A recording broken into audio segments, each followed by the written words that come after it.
కొత్త బిజినెస్ కోసం ఆలోచిస్తున్నారా? ఈజాన్ డిస్ట్రిబ్యూషన్ కోసం కాల్ చేయండి 9154729854.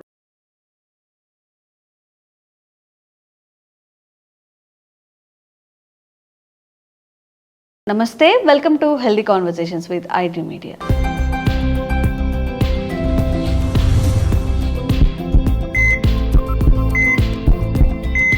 నేను మీ ఛాన్సీ. సో ఈరోజు మనతో ఉన్నారు వంటింటి చిట్కాలకు కేర్ ఆఫ్ అడ్రస్ అయిన చిట్టిపొట్ల మధుసూదన్ శర్మ గారు, ఎండి ఇన్ ఆయుర్వేద. మరి కంటి సమస్యల గురించి మనం మాట్లాడుకున్నట్లయితే ఇప్పుడు చాలా చిన్న ఏజ్లోనే ఐసైట్స్ వస్తున్నాయి. మరి దీనికి గల కారణం ఏంటి, తీసుకోవాల్సిన జాగ్రత్తలు మాట్లాడేద్దాము. నమస్తే సార్. సో చిన్నపిల్లలు కూడా స్పెట్స్ పెట్టుకొని కనిపించడం, లేకపోతే వాళ్ళకి టీవీ చూస్తున్నప్పుడు కనిపించకపోవడం, రాస్తున్నప్పుడు కనిపించకపోవడం, పెద్దవాళ్ళల్లో అంటే చిన్నపిల్లల నుంచి మాట్లాడుకుంటున్నట్లయితే at the the age of 3, 4, 5 కూడా ఇప్పుడు కొంచెం కంటి సమస్యలు వచ్చే అవకాశం ఉంటుంది. సో ఇవి జెంటికల్గా వస్తాయా, లేకపోతే ఏమైనా ఫుడ్ చేంజెస్తో మనం సెట్ చేసుకోవచ్చా, ఎలా చేయొచ్చు అంటారు? సో శరీరంలో మిగతా అవయవాలతో పాటు వచ్చేటువంటి జబ్బుల్లో కూడా కంటికి కూడా జబ్బులు వస్తుంటాయమ్మా. కానీ సర్వేంద్రియం నయనం ప్రధానం. అవును. సో అన్ని అవయవాల కంటే కూడా నయనం అంటే కన్ను చాలా ప్రధానమైందని చెప్పేసి పూర్వకాలం ఆనాడే మన పెద్దలు చెప్పడం జరిగిందమ్మా. సో కంటిని జాగ్రత్తగా కాపాడుకుంటున్నారని చెప్పేసి కళ్ళు బాగుంటేనే సమస్తమైన ప్రపంచాన్ని కూడా మనం చూడగలము. సో దేహధర్మాల రీత్యా, వయోధర్మాల రీత్యా సర్వసాధారణంగా ఒక వయస్సు వచ్చిన తర్వాత కంటికి సంబంధించినటువంటి సమస్యలు అంటే ఇప్పుడు ఏదో మోకాళ్ళ నొప్పులు వచ్చినట్లు, తర్వాత చెవులకు సంబంధించినటువంటి సమస్యలు, చెవుకు సంబంధించినట్లు వచ్చినట్లు, అదేవిధంగా మతిమరుకు సంబంధించినట్టు ఇలాంటి సమస్యలు వచ్చినట్లు కూడా కంటికి కూడా సమస్యలు రావడం అత్యంత సర్వసాధారణమా. సో కొంతమందికి ఏదో 60 సంవత్సరాలు దాటినటువంటి వాళ్ళు, 50 సంవత్సరాలు లేదు ఆ ఏజ్ వచ్చినటువంటి వాళ్ళకి వస్తే, కొంతమందికి 70-80 సంవత్సరాలు ఆ ప్రాంతము ఆ వయస్సు దాటినటువంటి వాళ్ళలో కూడా కంటికి సంబంధించినటువంటి సమస్యలు రావడం సర్వసాధారణం. కానీ దురదృష్టవశాత్తు ఈ మధ్యకాలంలో మరి తల్లిదండ్రుల యొక్క అవగాహన లోపం చేత, పిల్లలకి సరైనటువంటి మార్గదర్శకం చూపలేకపోవడం చేత, విపరీతమైన పోషకాహార లోపం చేత, junk food, fast food, bakery foods ఇలాంటి ఆహారం ఇవ్వడం చేత, కంటికి రెస్ట్ సరిగ్గా లేకపోవడం చేత, ఇలా వివిధ రకాల కారణం చేత చిన్న వయస్సులోనే కంటి జబ్బులు వస్తున్నాయమ్మా. మీరు గమనించండి, స్కూల్ గోయింగ్ చిల్డ్రన్ ఒక 100 మందిని గమనించినట్లయితే దాదాపు ఒక ఇంచుమించు 15-20 మందికి అద్దాలు, సో స్పెట్స్ ఉండేటువంటి పరిస్థితి ఏర్పడుతుంటుందమ్మా. సో ఇవన్నీ చెప్పేసరికి చాలా మందికి సందేహం వస్తుంటుంది. మరి డాక్టర్ గారు కూడా స్పెట్స్ వాడుతున్నారు కదా, డాక్టర్ గారు ఏదైనా మందు వాడుకొని ఆ సమస్య లేకుండా చేసుకోవచ్చు కదా అని చెప్పేసి కూడా కొంతమంది అంటుంటామా. సో నాకు ఈ నాలెడ్జ్ వచ్చేసరికి కాలం గడిచిపోయింది. సో ఇవన్నీ తెలుసుకునేసరికి నాకు దాదాపు 40-50 ఏళ్ళు వచ్చినాయమ్మా. సో దాదాపు అప్పటికి చత్వారం అని చెప్తుంటారమ్మా, అది కొంచెం మొదలు కావడం, తర్వాత సరైన వయస్సు వచ్చే కొద్ది కూడా ఇంతకుముందు చెప్పినట్టు దేహధర్మాల్లో భాగంగా ఇది వచ్చిందమ్మా. ముందు జాగ్రత్తలు తీసుకొని నాకు కూడా చిన్నప్పటి నుంచి వీటి మీద అవగాహన ఉంటే ఇంకో 10-15 సంవత్సరాల పాటు అద్దాలు లేకుండా గడపగలిగింది వాడినేమో. సో సరే, ఏదైనా అనుభవం నేర్పిన పాఠాలని చెప్పేసి ఆ అనుభవం అందరికీ మార్గదర్శకంగా ఉంటుందని చెప్పేసి చెప్తున్నామ్మా. సో నేను చేయలేకపోయినాను, కనీసం ఫ్యూచర్లో కూడా భవిష్యత్ వచ్చే జనరేషన్ కూడా అలా ఇబ్బంది. మీ ఏజ్ ఎంత సార్ ఇప్పుడు? 65 అమ్మా. 65. నార్మల్గా మీకు ఎప్పుడు వచ్చింది స్పెట్స్? నాకు దాదాపు ఒక 10 ఇయర్స్ అయిందమ్మా. అంటే 55 నుంచి కొద్దిగా మొదలైంది. 55 అంటే మీరు చాలా అంటే కొంచెం పెద్ద ఏజ్ కదా. చిన్నప్పుడు అంటే 20-30 కన్నా 55 అనేది పర్వాలేదు, మీరు జాగ్రత్త తీసుకున్నట్టే. మీరు డాక్టర్ కాబట్టి ఇంకా కొంచెం జాగ్రత్త తీసుకుంటే ఆ స్పెట్స్ కూడా వచ్చేవి కాదు అనేది నాకు తెలియదు. సో తెలుసుకునేసరికి పుణ్యకాలం గడిచిపోయిందమ్మా. సో ఇప్పుడు కొంత డ్యామేజ్ అయిపోయి ఉంటుంది కాబట్టి దాన్ని పూర్తి స్థాయిలో తీసుకురావడం కూడా కష్టం. అసలు ఇప్పుడు కంటి ఆరోగ్యం బాగుండాలి అన్నప్పుడు చిన్నప్పటి నుంచి పిల్లలకి మనం తీసుకోవాల్సిన జాగ్రత్తలు. ఎగ్జాక్ట్లీ అమ్మా. సో ముఖ్యంగా చిన్నపిల్లలకి పోషకాలు బాగా సమృద్ధిగా ఉన్నటువంటి ఆహారం ఇవ్వడం పిల్లలకు నేర్పించాలి.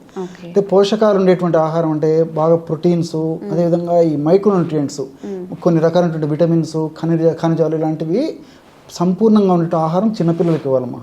మెయిన్గా చేయాల్సింది అది. సో ఈ పోషకాహారంలో కూడా విటమిన్ ఏ ప్రధానంగా ఉండాలి. అదేవిధంగా విటమిన్ సి, విటమిన్ డి, అదేవిధంగా విటమిన్ ఈ, అదేవిధంగా ఒమేగా-3 ఫ్యాటీ యాసిడ్స్ ఇలాంటివన్నీ కూడా చిన్నప్పటి నుంచి అలవాటు చేసినట్లయితే చిన్నపిల్లలకి సో చాలా వరకు కూడా ఒక వయస్సు వచ్చేంత వరకు కూడా వాళ్ళకి ఎలాంటి కంటి జబ్బులు రావమ్మా. ఓకే. సో కంటికి సంబంధించినటువంటి ఈ రెటినాకు సంబంధించినటువంటి సమస్యలు కానీ, లోపల రక్తనాళాలకు సంబంధించినటువంటి సమస్యలు కానీ, తర్వాత విజన్కి సంబంధించినటువంటి సమస్యలు కానీ, తర్వాత ఈ శుక్రాలు అంటారు కదమ్మా, ఈ క్యాట్రాక్ట్ ఇలాంటి సమస్యలు కానీ, ఇలాంటివి ఏవి రాకుండా ఉండేదానికి నేను చెప్పినటువంటి పోషకాహార పదార్థాలు బాగా సమృద్ధిగా చిన్నప్పటి నుంచి వాడడం వల్ల చాలా అద్భుతంగా ఉపయోగపడుతుందమ్మా. సో అలాంటి వాటిల్లో ఫర్ ఎగ్జాంపుల్ విటమిన్ ఏ గురించి మనం ఆలోచించినట్లయితేమా, ఈ విటమిన్ ఏ కరివేపాకు తర్వాత కొత్తిమీరలో పుష్కలంగా ఉంటుందమ్మా. సో మీరు బాగా గమనించండి, కరివేపాకు మన ఆహార పదార్థాల్లో వంటకాలు తయారు చేసి కరివేపాకు అందులో వేసినప్పటికీ ఎంతమంది కరివేపాకు తింటున్నారమ్మా? పెద్దవాళ్లకు అలవాటు లేకుండా పోయింది చాలామందిలో. చిన్నపిల్లలు పక్కన తీసేసి ఆహారం తింటారు కానీ కరివేపాకు పక్కన పెడతారు. సో మన పెద్దలు దాని యొక్క పర్పస్ను గుర్తిరిగే ఆహార పదార్థాల్లో వంటకాల్లో అది వేసి తినమని చెప్పి తయారు చేసుకొని తినమని చెప్పారమ్మా. సో తల్లిదండ్రులకు వాటి మీద అవగాహన లేకపోవడం చేత పిల్లలకు అది చెప్పేటువంటి పరిస్థితి లేదు.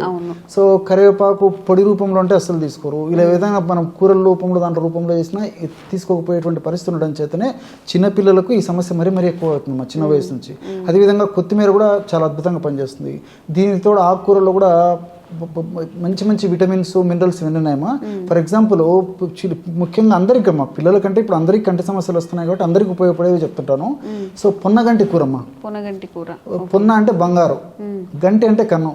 సో కంటి సమస్యల్లో బంగారం లాగా పనిచేస్తుంది కాబట్టి దాన్ని పొన్నగంటి కూర అంటారమ్మా. చాలా మందికి తెలియదు. పొన్నగంటి కూర వాడేటువంటి వాళ్ళు ఎంతమంది ఉన్నారమ్మా? అది తెచ్చుకోవాలి, తుంచుకోవాలి, ఆకులు విడదీసుకోవాలి, తయారు చేసుకోవాలంటే మరి మహిళలకు ఓపికలు తగ్గిపోయాయి, తయారు చేసుకోవడానికి ఓపికలు తగ్గిపోయాయి. సో చేసి పెట్టేటువంటి పరిస్థితులు కూడా చాలా కుటుంబాలు లేకపోవడం చేతనే ఇలాంటి సమస్యలు వస్తున్నాయమ్మా.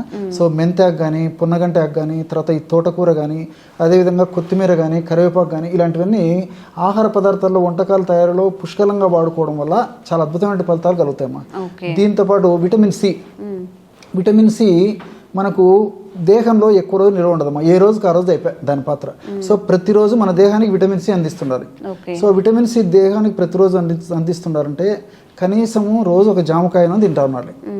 పుష్కలంగా విటమిన్ సి ఉంటుంది. సో లేకపోతే కనీసం ఒక నిమ్మరసం అన్న తీసుకుంటున్నారమ్మా. లేకపోతే ఉసిరికతో తయారు చేసినటువంటి ఏదో ఒక పదార్థం అన్న తీసుకుంటున్నారు. కంపల్సరీగా తీసుకోవాలమ్మా. చాలా మందికి తెలియదమ్మా. సో విటమిన్ సి వ్యాధి నిరోధక శక్తిని పెంపొందింపజేసేటువంటి వాటిలో అద్భుతంగా పనిచేస్తుంది. అంతేకాకుండా కంట్లో ఉన్నటువంటి కణాలు కణజాలాలు దెబ్బతినకుండా, అందులో కంట్లో ఇన్ఫర్మేషన్ అంటే వాపు ప్రక్రియ జరగకుండా, కంటికి సంబంధించినటువంటి అనారోగ్యాలు కలగకుండా ఉండేందుకు ఈ విటమిన్ సి చాలా అద్భుతంగా పనిచేస్తుందమ్మా. సో ఈ రోజుల్లో మరి ఆ విటమిన్ సి రెగ్యులర్గా తీసుకునేటువంటి వాళ్ళు మనం లైట్ వేసి వెతుకున్నా కనపడరమ్మా. సో ఎప్పుడో ఒకసారి తీసుకుంటారు, ఆ సందర్భం వచ్చినప్పుడు తీసుకునేటువంటి పరిస్థితి, కానీ విటమిన్ సి ఉండేటువంటి ఆహారాలు రెగ్యులర్గా తీసుకునేటువంటి పరిస్థితి లేదు. సో నేను చెప్పినట్టు కనీసం జామకాయ కానీ, లేకపోతే కొన్ని సిట్రస్ ఫ్రూట్స్ కానీ, లేకపోతే నేను చెప్పినట్లు ఈ ఉసిరిక కానీ ఏదో ఒక రూపంలో ఈ ఉసిరిక తీసుకోవడం మంచిదమ్మా. విటమిన్ సి ఉసిరిక కొంతమందికి తీసుకోలేకపోవచ్చు, కొంతమంది తీసుకోగలవచ్చు, ఎలాగైనా పర్లేదు విటమిన్ సి తీసుకోవాలి. అదేవిధంగా విటమిన్ డి కూడా కంటికి చాలా చాలా మంచిదమ్మా. సో విటమిన్ డి అనేసరికి నాటు ఆవు జున్ను పాలు అద్భుతంగా వారానికి ఒకసారిగిన వాళ్ళు తీసుకోగలిగితే చాలా అద్భుతంగా ఉంటుంది. పుట్టగొడుగులు కూడా బాగా పనిచేస్తాయి. ఈ రోజుల్లో నాటు ఆవు పాలు దుర్భరము, పుట్టగొడుగులు అనేసరికి అంత క్వాలిటీ పుట్టగొడుగులు మనకు దొరకవు. సో తప్పని పరిస్థితుల్లో మరి సూర్యరశ్మి యొక్క ప్రభావంకైనా మనం ఉండాలి, అంటే సూర్యకిరణాలు పడేటట్లు ఉండాలమ్మా. అది లేని పక్షంలో మరి సప్లిమెంట్స్ తీసుకోవడం మంచిది. ఏదో ఒక రూపంలో దాన్ని భర్తీ చేసుకోవడం మంచిది. కానీ డి విటమిన్ లోపం వల్ల కూడా వయస్సు వచ్చే కొద్దీ కంటి జబ్బులు వస్తుంటాయమ్మా. అదేవిధంగా ఈ విటమిన్ కూడా కంటికి చాలా మంచిదమ్మా. సో ఈ పిగ్మెంట్ లోపల కణాలు దెబ్బతినకుండా ఉండేందుకు, అదేవిధంగా రెటినా దెబ్బతినకుండా ఉండేందుకు, అదేవిధంగా రాడ్స్ అండ్ కోన్స్ అని చెప్పేసి ఉంటాయమ్మా మనకు దృష్టిని కలిగజేసేందుకు ఉపయోగపడేటువంటివన్నీ. సో ఇవన్నీ కూడా ఆరోగ్యంగా చైతన్యవంతంగా తమ పనులు తాము నిర్వర్తించేందుకు ఈ విటమిన్ కూడా చక్కగా ఉపయోగపడుతుంది. సో అదేవిధంగా ఒమేగా-3 ఫ్యాటీ యాసిడ్స్, ఈ ఒమేగా-3 ఫ్యాటీ యాసిడ్స్ కూడా కంటి జబ్బులు రాకుండా ఉండేందుకు యాంటీ ఆక్సిడెంట్గా పనిచేయడమే కాకుండా కంటిలో ఉన్నటువంటి అనారోగ్యాలను తొలగించేందుకు, వచ్చినటువంటి కంటి జబ్బులు త్వరగా తగ్గేందుకు కూడా ఒమేగా-3 ఫ్యాటీ యాసిడ్స్ ఉపయోగపడతాయి. ఈ ఒమేగా-3 ఫ్యాటీ యాసిడ్స్ అంటే వాల్నట్స్లో ఒమేగా-3 ఫ్యాటీ యాసిడ్స్ పుష్కలంగా ఉన్నాయి. అదేవిధంగా ఈ యొక్క ఫ్లాక్స్ సీడ్స్ అమ్మా, ఫ్లాక్స్ సీడ్స్ కూడా అవిసె గింజల్లో కూడా ఒమేగా-3 ఫ్యాటీ యాసిడ్స్ ఎక్కువగా ఉన్నాయి. సో ఇలాంటివి కూడా ఆహారంలో తరచుగా తీసుకోవడం వల్ల ఈ కంటి అనారోగ్య సమస్య నుంచి చాలా దూరంగా ఉండొచ్చు. ఓకే సార్, ఇప్పుడు నార్మల్గా మీరు చెప్పినవన్నీ కూడా డైలీ తినాలి అంటే కుదరకపోవచ్చు, కానీ ఏదన్నా రెమెడీ ఉందా? డైలీ పిల్లలకి ఆహారంలో రెడీమేడ్గా చేసి పెట్టేది కానీ లేకపోతే టాబ్లెట్ రూపంలో కానీ అలాగా మంచి ఒక పౌడర్ చెప్తానమ్మా, టేస్టీగా ఉంటుంది, సువాసన భరితంగా ఉంటుంది. ఓకే. చిన్నపిల్లల నుంచి పెద్దల వరకు అందరూ వాడుకోవచ్చమ్మా. 100 గ్రామ్స్ బాదం పప్పులని వేయించేసి పౌడర్ తయారు చేయడమ్మా. 100 గ్రామ్స్ బాదం పప్పు పౌడర్లో 25 గ్రామ్స్ కరివేపాకు పొడి, 25 గ్రామ్స్ ఉసిరిక పొడి, 5 గ్రామ్స్ ఇలాచి పొడి. ఓకే. చాలా బాగుంటుందమ్మా. సో ఈ రేషియోలు అన్ని పదార్థాలు బాగా కలిపేసి గాజు సీసాలో నిల్వ ఉంచుకొని రోజు ఒక్కసారమ్మా జస్ట్ ఒక పావు టీ స్పూన్ నుంచి ఒక 1/2 టీ స్పూన్ వరకు వాటర్లో కానీ తేనెతో కానీ పాలతో కానీ ఎవరికి ఎలా వీలైతే అలాగా సో తీసుకోవడం వల్ల మరి చిన్నపిల్లల నుంచి పెద్దల వరకు అందరికీ ఉపయోగపడుతుందమ్మా. చిన్నపిల్లలు అయితే పావు టీ స్పూన్ సరిపోతుంది. 15 సంవత్సరాలు 20 సంవత్సరాలు దాటినటువంటి వాళ్ళైతే రెగ్యులర్గా 1/2 టీ స్పూన్ వాళ్ళ డైలీ యాక్టివిటీస్లో రోజు తీసుకునే ఆహార పదార్థాల్లో రోజు తీసుకునే ఆహార భాగంలో దినచర్యలో భాగంగా రోజు దీన్ని తీసుకోవడం వల్ల కంటి జబ్బుల నుంచి చాలా సులువుగా బయటపడవచ్చు. అవి రాకుండా కూడా కంట్రోల్ చేసుకోవచ్చు. Okay, thank you so much. And for more videos, Please subscribe to iDream. Please subscribe to iDream. Please subscribe iDream. And please subscribe to iDream. For more videos, subscribe to iDream. please like, share and subscribe to the channel. Congratulations, iDream. Subscribe to iDream. Subscribe to iDream. So subscribe to iDream Media. iDream ki iDream team andarki huge congratulations. Please subscribe iDream Media. Please subscribe to iDream. Subscribe iDream. Please subscribe to iDream. iDream అంటే నా కళల ఛానల్ను subscribe చేసుకున్న నోరు తిరుగుతలేదు, మీరైతే గంట గుర్తు కొట్టండి. For more such videos, please subscribe to iDream. Subscribe to iDream. Please subscribe to iDream. Please subscribe iDream Media. Please do subscribe to iDream. Please subscribe to iDream Media. For best entertainment and information, please subscribe iDream. And don't forget to subscribe to iDream.